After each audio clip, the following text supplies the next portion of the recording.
Welcome to the May 2022 breakdown on what's going on with our format.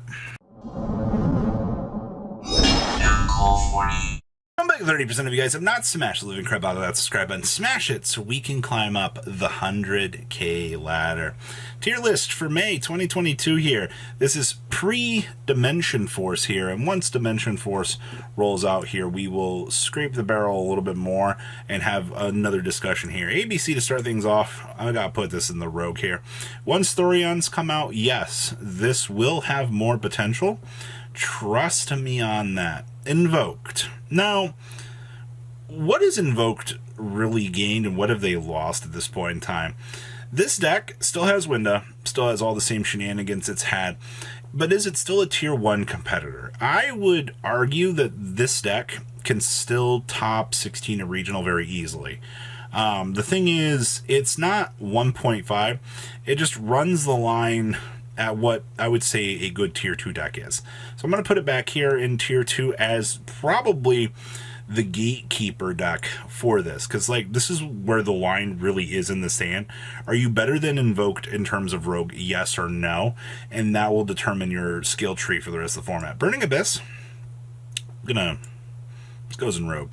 This doesn't really do anything to like progress the game plan of the format at any sort of capacity. It doesn't like have a solid game plan. It's just a very good deck.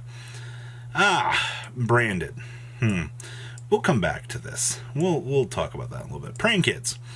So Praying Kids are clearly, I would say, the second best deck in the room. Still, even though this deck, its regional representation has fallen off, it still maintains the same crazy powerhouse that it has for so long. All right, and it still consistently tops in numbers. It's a very, very powerful deck. I think for the most part that it is the king of one. Cyber's Eldritch. I'm going to put this in 1.5. The deck is definitely not tier 2. It will still consistently top at very, very high variables, and it is a fantastic deck for doing just that. You know, even if like the Swordsoul 10E versions and things like that, I think that this deck is still one of the better option trees available in the game right now for what this deck wants to do. Dinosaurs. I'm going to put it in rogue. Unfortunately, Dinosaur doesn't really do anything. Like, the deck is good. It's just Ultimate Conductor doesn't get the job done. It doesn't close out games quite in the same fashion that it used to. Drytron. I'm going to put this in the back of 1.5. My reason for this is this deck has gotten a lot more regional representation. It's taken a while for the deck to kind of figure out what it wants to do. And I think that's the thing that really makes Drytron a little bit better at this point in time. It just kind of, players needed time to figure out the formulae. Now that we've kind of seen more of the solid developments and things that players wanted to do, it's good. Earthbox. I'm going to leave Earthbox in tier 2. If you're a very good player and you know what you're doing with this deck is an immense powerhouse. Like, this deck is scary, like, once again, but if you don't know your matchup with this deck, horrible. You're going to get wreck-a-doodle dude. Alright? Trust me on this. Alright? Earthbox is something that if you're just like, huh, what's going on here? You're going to get smacked around very hard. Hero. Nah, it's going down here in rogue. I mean, what's this deck do? You got DP, you've got other shenanigans, but like, it's not good for what you want. Alright? The deck is honestly like 2.5. Eldritch.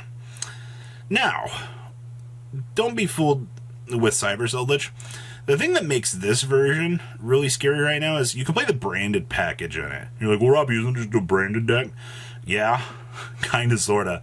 Just the fact you can mill off a Golden Lord. You still get access to triple skill drain in your god-darn deck, which is absurd to me that actually is what's happening right now. But for the most part, yeah, the whole branded Eldritch deck has put it so much further ahead of like some of the other chunks of rogue that it's really, really good still. Evil Twins. going to put it down here in Rogue. Honestly, this deck can still do things. It's a very popular deck for, like, locals, and that definitely makes it have a good chance of play. Flunder's still 1.5. Flunder, ever since Despia started to exist, this deck is just getting bullied so hard. It's definitely like the definition of like 1.5 though. But if you get, you guessed it, zombie worlded, yeah, you're gonna cry. Altergeist. This deck just is bad right now. Like there's no ifs, ands, or buts about it. Like this deck just has issues. Like there's nothing else to really say about this. I don't know, man. This deck just lost a lot of steam. I'm going to put DDD in tier 2. I haven't seen a lot of DDD as of late. I know, like, for the very early stages that the deck was doing stuff, but now that it's massively available, it's just, it hasn't had the same, I guess, pickup as it's had, which I guess is kind of interesting in and of itself. Let's see here. Guru, I'm going to put it back here. Guru did have one regional top 8, which did make it worth mentioning for the most part. But yeah, shout out to you, Guru, getting back here. Tri-Brigade. Now, I would say that this okay, so pure Tri kind of struggles a little bit, but this build is better than Invoked. And we're using Invoked as the baseline here. This deck has YCS tops this format. This does not. Well, I guess so does this, but the other big thing with this is with the branded package, we've seen more builds that have been playing the branded stuff that have been a little bit further ahead of the rest of the metagame.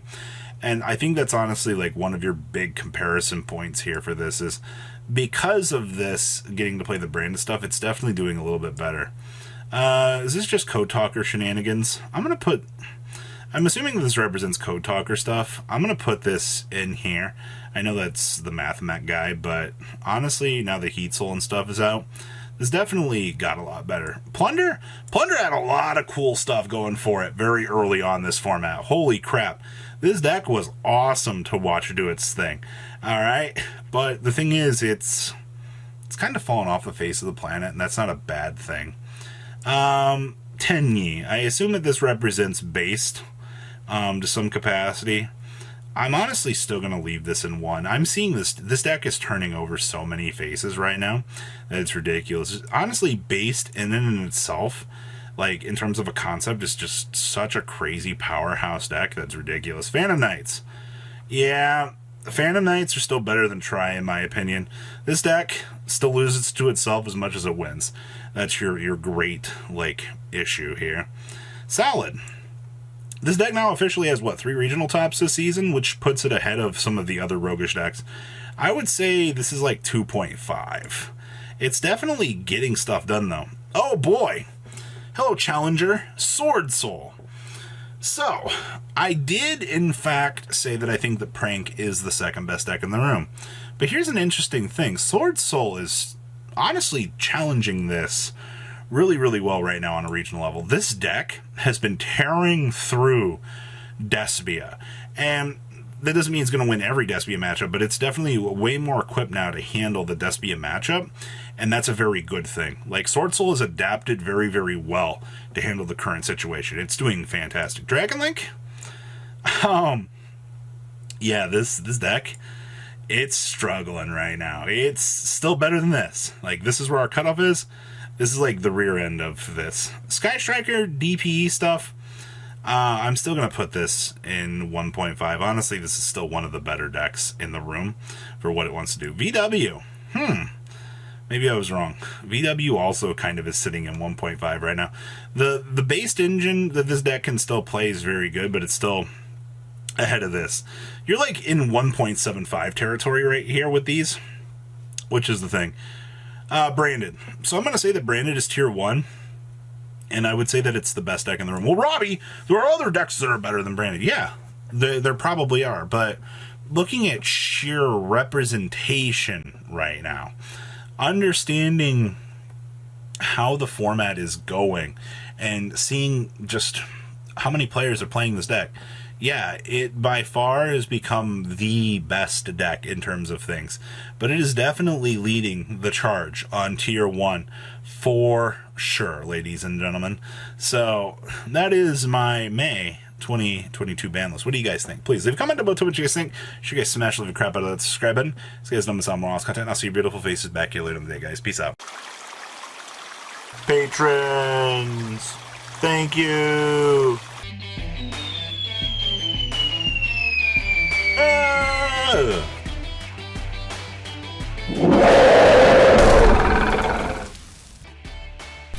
Thank you so much for watching. Check out these other videos.